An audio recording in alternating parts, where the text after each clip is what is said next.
Welcome back. मैं हूं आपका होस्ट फैजुल बारी। दोस्तों, नवंबर 2019 से कोविड-19 का आउटब्रेक हुआ और धीरे धीरे इसने पूरी दुनिया को अपने चपेट में ले लिया। 12 मार्च 2020 को डब्ल्यूएचओ ने इसे पैंडेमिक यानी महामारी डिक्लेयर किया। आज 9 महीना से ज्यादा होने वाला है, लेकिन साइंटिस्ट के पास इस वायरस की कंप्लीट इन्फॉर्मेशन नहीं है। दोस्तों, आज हम लोग इस वीडियो में बात करेंगे कि कोविड-19 का ओरिजिन यानी उत्पत्ति कैसे हुआ। क्या यह मैन मेड वायरस है? क्या यह बायो वेपन है?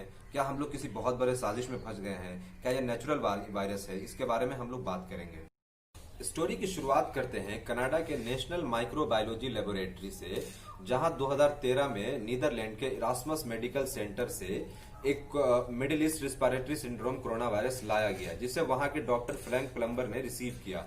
डॉक्टर फ्रैंक प्लम्बर का नाम जरूर याद रखिएगा, आगे एक बहुत इंटरेस्टिंग चीज बताने वाला हूं। वैसे कनाडा का जो नेशनल माइक्रोबायोलॉजी लेबोरेटरी है, ये पास्ट में बहुत ही खतरनाक डेडली वायरसेस के ऊपर रिसर्च करने के लिए फेमस रहा है। Severe acute respiratory syndrome corona virus, इसके अलावा NL63 कोरोना वायरस के जीनोम के सीक्वेंसेस को इसी इंस्टीट्यूट ने आइडेंटिफाई किया था। मार्च 2019 में एक बहुत ही खतरनाक वायरस का शिपमेंट कनाडा से चाइना एक्सपोर्ट किया गया। जब ये बात मीडिया में आई और बात खुली तो कनाडा पुलिस को इसके इन्वेस्टिगेशन की ऑर्डर दी गई। जुलाई 2019 में जैसे जैसे इन्वेस्टिगेशन की रिपोर्ट आनी शुरू हुई, कनाडा के एक scientist couple doctor Jiang Q और डॉक्टर केशिंग चेन और उनके चाइनीज स्टूडेंट्स की जो टीम थी, उसको एनएमएल से जासूसी के इल्जाम में बैन कर दिया गया और निकाल दिया गया। डॉक्टर जियांग क्यू वही साइंटिस्ट है जो 2017-18 में 5 मरतबा चाइना के नेशनल बायोसेफ्टी लेबोरेटरी वुहान का दौरा की। आपको बताता चलूं कि ये वुहान का वही इंस्टीट्यूट है जहां से सिर्फ 20 माइल दूर इनिशियल स्टेज में 40 से ज्यादा लोग कोविड-19 से संक्रमित हुए थे। ये कुछ वो पॉइंट्स है जो कोविड-19 के आउटब्रेक से पहले के सस्पिशियस इंसिडेंट्स हैं। इसके बाद हम लोग बात करेंगे कोविड-19 के बाद के कुछ ऐसे पॉइंट्स के जिसका जवाब अब तक नहीं मिल पाया है या कोई कन्विंसिंग या संतुष्टिपूर्वक जवाब नहीं मिल पाया है।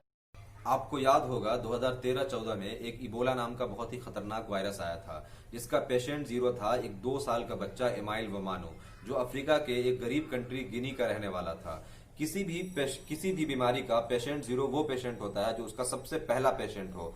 पेशेंट जीरो के बारे में जानना उस बीमारी के हिस्ट्री, इंफॉर्मेशन, डेटा के लिए बहुत इंपॉर्टेंट होता है, मगर कोरोना वायरस के केस में अब तक उसका पेशेंट जीरो नहीं मिल पाया है। स्टार्टिंग में हम लोग ये जानते थे कि कोरोना वायरस का जो सेंटर पॉइंट है वो वुहान का एक सी फूड मार्केट है, क्योंकि चाइना ने डब्ल्यूएचओ को 31 दिसंबर को ये बताया था कि 8 दिसंबर 2019 को सी फूड मार्केट में सबसे पहले कोविड-19 का केस जो है रिपोर्ट हुआ। मगर ये बिल्कुल झूठ है, क्योंकि वहां से यानी वुहान का जो सी फूड मार्केट है वहां से कम 200 किलोमीटर दूर हुबे प्रोविंस में 21 दिन पहले यानी 17 नवंबर 2019 को इसकी रिपोर्ट आ चुकी थी। यानी एक 55 साल का आदमी कोविड-19 पॉजिटिव था। तो दोस्तों, और कुछ रिपोर्ट्स के और कुछ एक्सपर्ट के अकॉर्डिंग स्टार्टिंग के जो 41 पेशेंट है उसमें से कोई भी इसका पेशेंट जीरो नहीं है।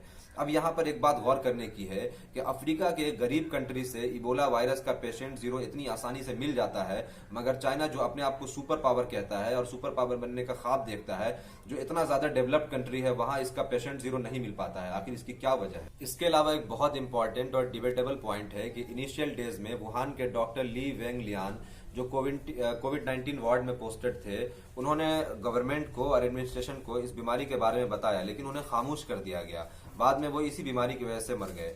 इसके अलावा एक साइंटिस्ट थी डॉक्टर ली वेंगयान, जो कोविड-19 को अर्ली डेज में स्टडी किया था। उनका ये इल्जाम है कि गवर्नमेंट इस बीमारी के बारे में जानती थी, मगर जो जरूरी इकदाम थे यानी जो जरूरी स्टेप्स लेने थे वो उन्होंने नहीं लिया, यानी गवर्नमेंट ने स्टेप्स नहीं लिए इस बीमारी को रोकने के लिए। बाद में ये जो साइंटिस्ट थे उन्हें अपनी जान बचाकर यूएसए भागना पड़ा। अब आप सोचिए कि आखिर क्या वजह थी कि चाइना ने अपने डॉक्टर्स को खामोश कर दिया गया। इसके अलावा जो साइंटिस्ट थे वहां के, उनको जान बचाने के लिए अपने कंट्री को छोड़ना पड़ा। आखिर ऐसी क्या वजह थी जो चाइना ने जानबूझकर बीमारी को फैलने दिया?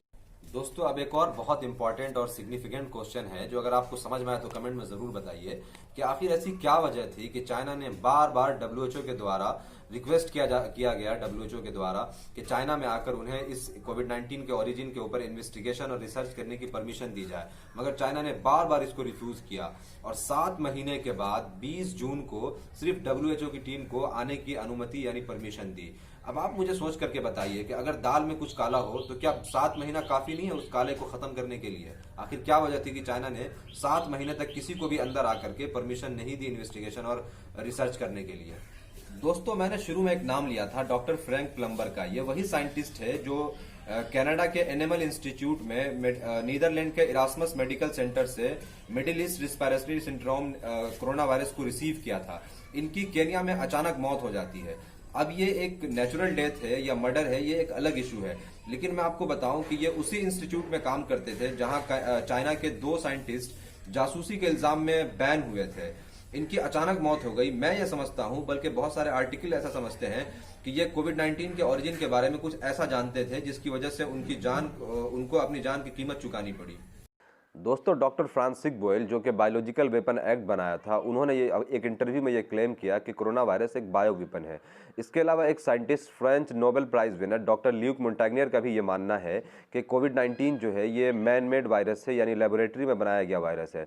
इसके अलावा और भी बहुत सारे प्रोमिनेंट पर्सनालिटीज़ हैं, जैसे कि ईरान के एक्स प्रेसिडेंट अहमदी नजाद, अमेरिका के सिक्योरिटी एडवाइज़र माइक पॉम्पियो, उसके बाद वहाँ के प्रेसिडेंट डोनाल्ड ट्रंप, इसके अलावा इजराइल के डेनिस शोहम जो मिलिट्री इंटेलिजेंस ऑफिसर है, और भी बहुत सारे लोग हैं। इन सब का मानना है कि कोरोना वायरस जो है ये चाइना का एक बायो वेपन है। दोस्तों, अब उस सवाल का जवाब कि आखिर क्यों चाइना बायो वेपन यूज़ करेगा, तो 1999 में चाइना के 2 मिलिट्री जनरल्स ने एक बुक लिखी, अनरिस्ट्रिक्टेड वॉरफेयर, जिसमें उन्होंने माना है कि चाइना कभी भी यूएसए को मिलिट्री कॉन्फ्रंटेशन में नहीं हरा सकती है।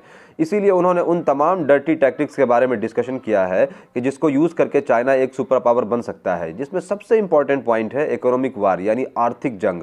अब आप आसानी के साथ इस चीज़ को समझ सकते हैं कि ये जो कोरोना वायरस है, इससे सबसे ज़्यादा नुकसान उन 2 कंट्रीज का हुआ है, इंडिया और अमेरिका का, जो चाइना का डायरेक्ट राइवल है, यानी प्रतिद्वंदी है। इन दोनों कंट्रीज़ में, बल्कि दुनिया में जहां भी कोरोना वायरस है, उन तमाम कंट्रीज़ में लॉकडाउन की वजह से इकोनॉमी बिल्कुल तबाह होने के कगार पे है। दोस्तों, एक आर्टिकल पब्लिश होती है चाइना के न्यू टेंग डायनेस्टी टेलीविजन पे, जिसका टाइटल है कि how China stole corona virus from Canada and weaponised it. इसका मतलब है कि कैसे चाइना ने कनाडा से एक जो कोरोना वायरस चुराया और उसको बायो वेपन के तौर पर इस्तेमाल किया। ये वो आर्टिकल है जिसमें चाइना को यह साबित किया गया है कि ये जो कोविड-19 है ये चाइना का बायो वेपन है। ये आर्टिकल greatgameindia.com पे, उसके अलावा द वीक में भी शाया हुआ है, यानी पब्लिश हुआ है। दोस्तों, इसके अलावा कुछ सवाल हैं, कुछ इंसिडेंट्स हैं जिसका जवाब अब तक नहीं मिल पाया है, जो ये साबित करता है कि कोरोना वायरस चाइना का एक बायो वेपन है। जैसे चाइना की जैसे डेवलप्ड कंट्री में आखिर कैसे जो पेशेंट 0 है कोविड-19 का, वो अब तक नहीं मिल पाया। इसके अलावा आखिर क्या वजह थी कि चाइना बार बार कोविड-19 के ओरिजिन के बारे में झूठ बोलता रहा। WHO के बार बार रिक्वेस्ट करने के बाद भी चाइना ने प्रोब करने की परमिशन नहीं दी, और 7 महीने तक चाइना ने अपने कंट्री में किसी को भी कोविड-19 के इन्वेस्टिगेशन के लिए क्यों परमिशन नहीं दी। इसके अलावा एक और बहुत बड़ा इंपॉर्टेंट सवाल है कि आखिर चाइना के जो साइंटिस्ट थे, जिन्हें एनिमल इंस्टीट्यूट कनाडा से जो निकाला गया था जासूसी के इल्जाम में, वो किस तरह की जासूसी कर रहे थे। इसके अलावा डॉक्टर फ्रैंक प्लम्बर जो उसी जो लेबोरेटरी है, उसी लेबोरेटरी में थे जहां चाइना के साइंटिस्ट जासूसी करते हुए पकड़े गए थे, उनकी फरवरी में अचानक मौत हो जाती है। आखिर वो ऐसा क्या जानते थे कोविड-19 के ओरिजिन के बारे में या चाइना के बारे में, जिसकी वजह से उनकी अचानक मौत हो गई। अब वो मर्डर था या नेचुरल डेथ था, ये अलग चीज है। दोस्तों, और भी ऐसे कुछ सवाल हैं जिसका जवाब अब तक नहीं मिल पाया है। ये साबित करता है कि ये जो वायरस है, यानी जो कोरोना वायरस है, ये चाइना का एक मैन मेड और बायो वेपन है।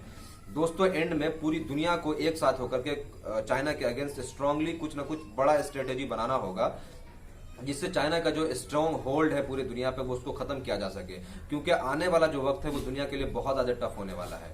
एंड में दोस्तों, इस वीडियो को ज्यादा से ज्यादा दूसरों तक पहुंचाएं, ताकि कोविड-19 का जो ओरिजिन है, जो एक प्लानिंग चल रही है, जो एक बड़ी साजिश है, उसको लोगों को तक पता चल सके। और इस चैनल को जरूर सब्सक्राइब करें, ताकि हम जो इतनी मेहनत कर रहे हैं हमें और सपोर्ट मिल सके, हम और मोटिवेटेड रहें। लास्ट में दोस्तों, कमेंट में जरूर बताएं ये वीडियो आपको कैसा लगा। Thank you.